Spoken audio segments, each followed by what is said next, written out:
Welcome, I am Erin Pearson Mills, your favorite Las Vegas redhead realtor.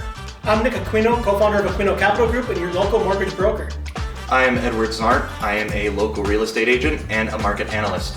And this is Unlocking Las Vegas. Wrap this one. Happy Thanksgiving, everybody. I hope everybody had a grand old gay old time. Yes, that is not offensive because gay means happy. I don't care what you say. Happy Thanksgiving. It was lovely. I am still in Chicago. We're pre-recording this, so I'm pretty sure it was pretty good. And I think you've already started the mulled wine or I'm something. pretty sure I'm sad because the Bears lost.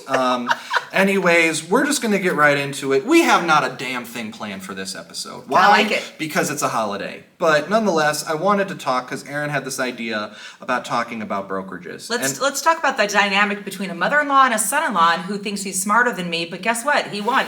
He overrode the whole thing. Well, let's talk about this Fine. for a second, okay? I saw this thing and it was like how to find your next job, like what you need to look for in your next job. And it talked about how tons of people, almost 4.5 million people quit their job every year in November.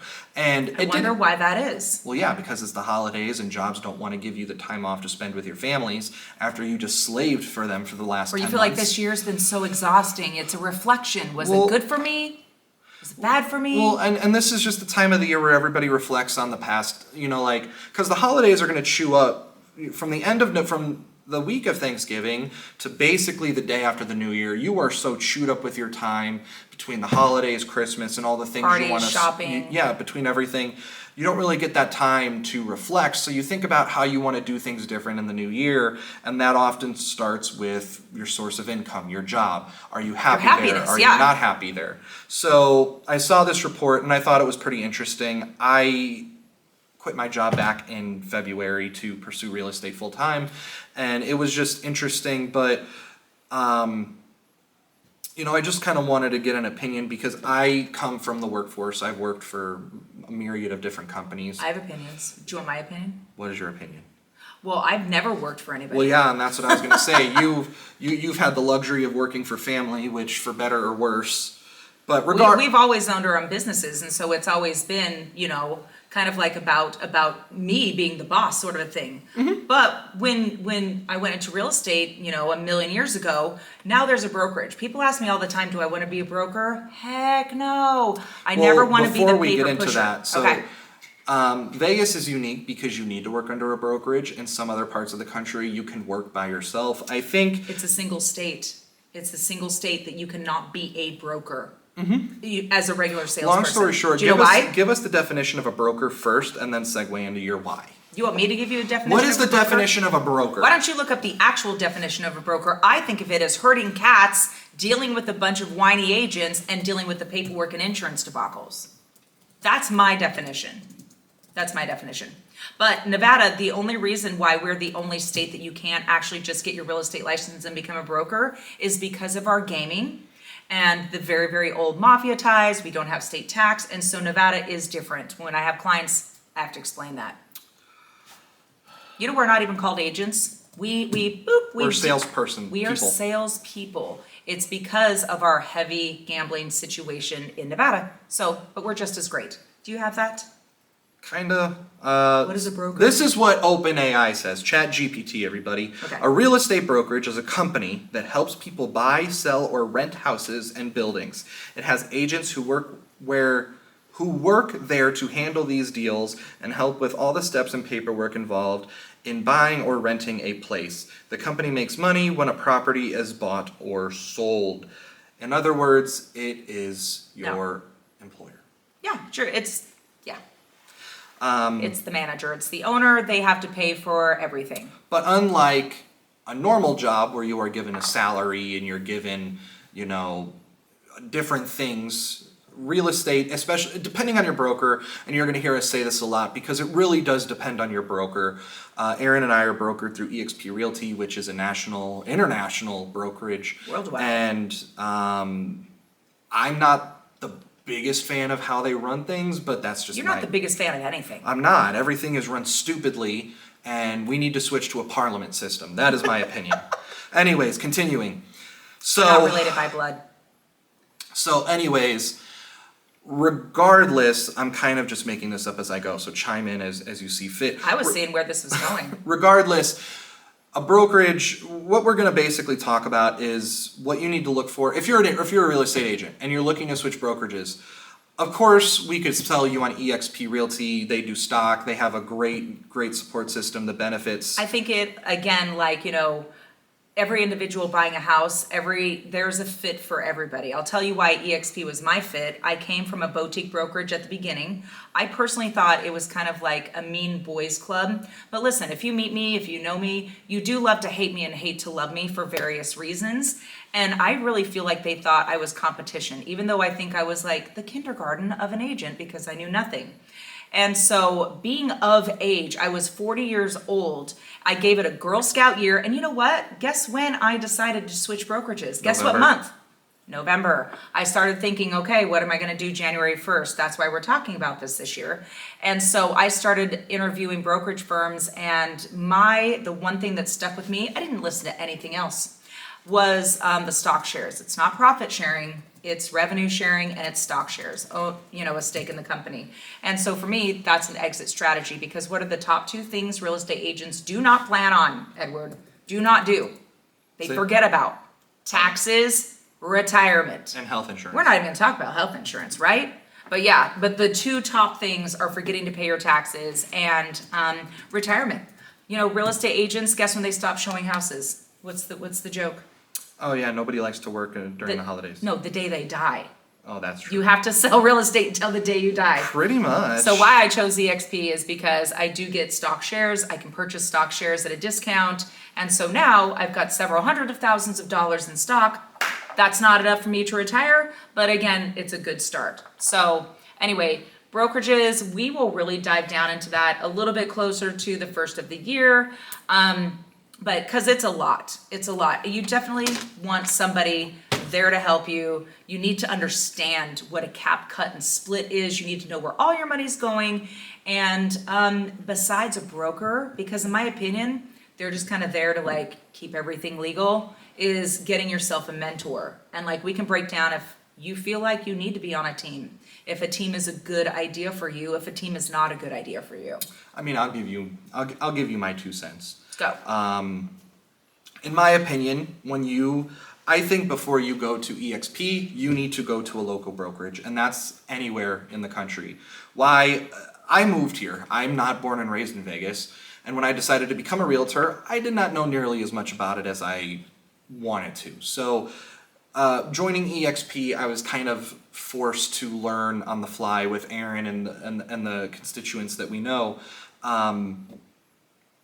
So really what I had to do a lot of self-learning myself, whereas if I had gone with a local brokerage, in theory, I could have learned a little more about how things are done locally and all of that nonsense, but I didn't. I'll tell you, if I moved to Hawaii, I know I've never lived there, I don't know anything about Hawaii, guess what the first thing I would do? Find a mentor. No, I would find the top producing team and insert myself into that team no matter what the commission split was, because I would want to know what they know.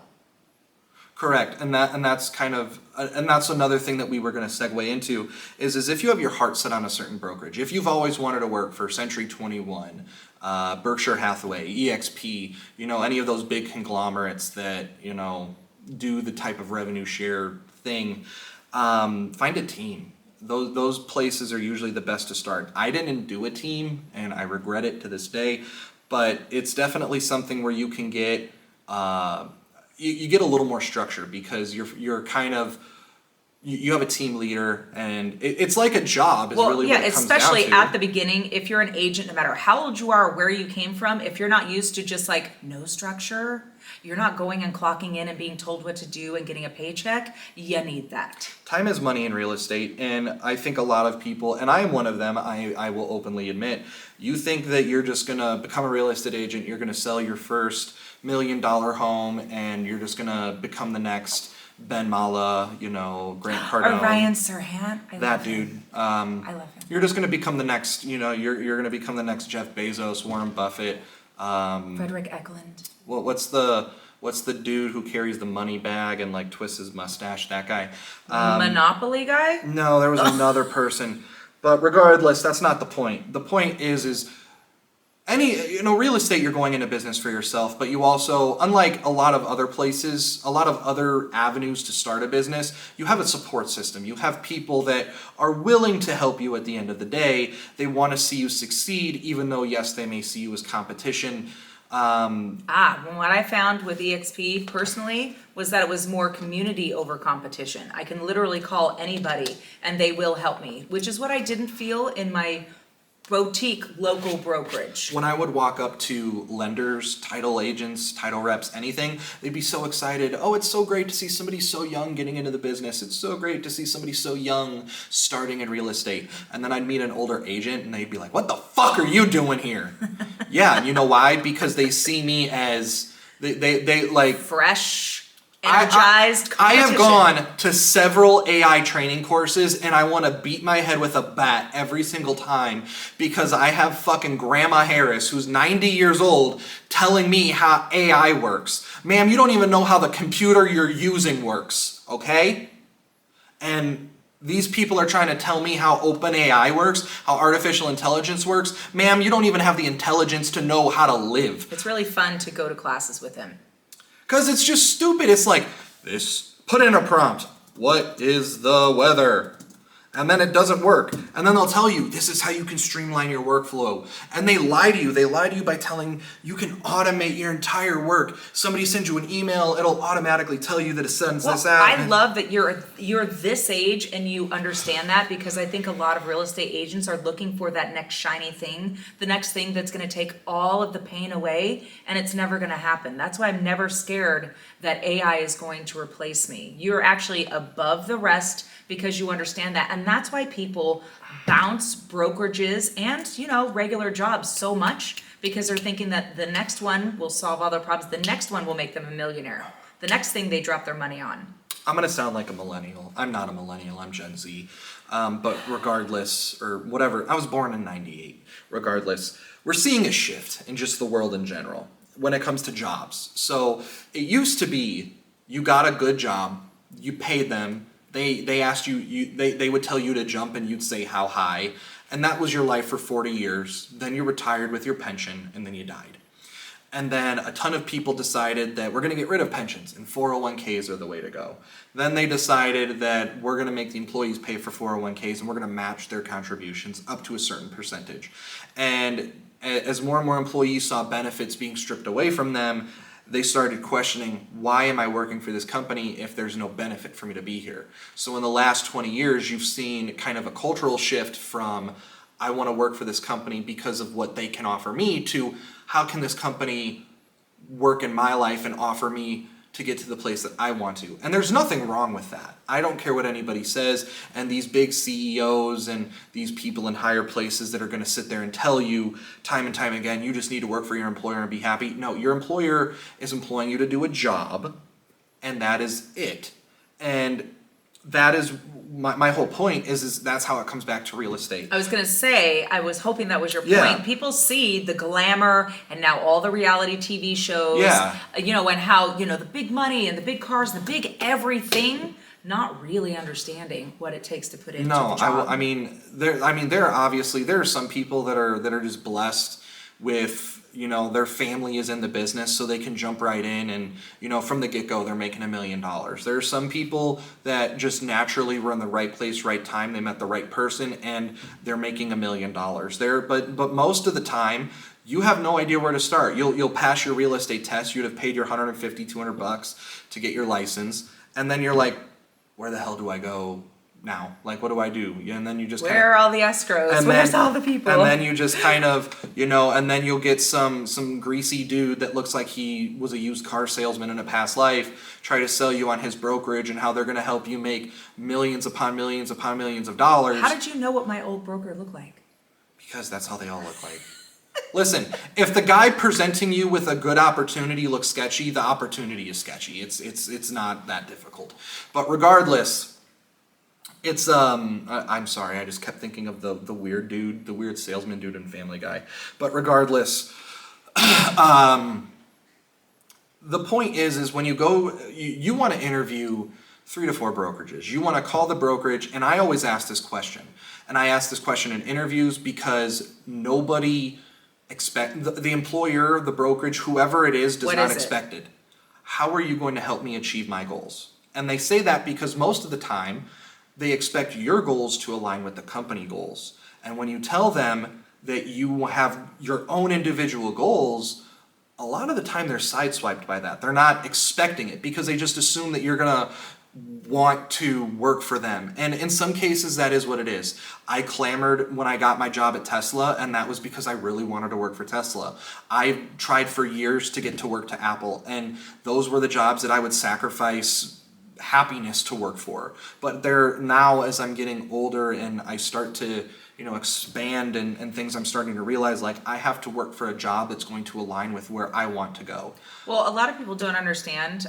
You're actually interviewing the brokerage. You're actually bringing the money to the brokerage. They're actually not pouring the money into you. And so please keep that in mind. When you're interviewing brokerages, you're interviewing them. You're seeing what they can give you. Guess what? You're going to be the one. Yes, they're going to give you the knowledge, the skills, and the power to do that. But at the end of the day, you're bringing in the money. Well, some people really find education valuable. So there are brokerages out there that will classes every day, classes all day long. There are people that will classes, but they don't compensate you, but they pay for them. There's a when I had to take my continuing education courses, there was a brokerage that offered free continuing education courses to people that were a member of their brokerage, and I thought that was really cool because if you don't want to pay the 30 to the 10 to $20 for every CE class, that could be a way for you to pocket some money. There are some brokerages that invest in really good CRMs.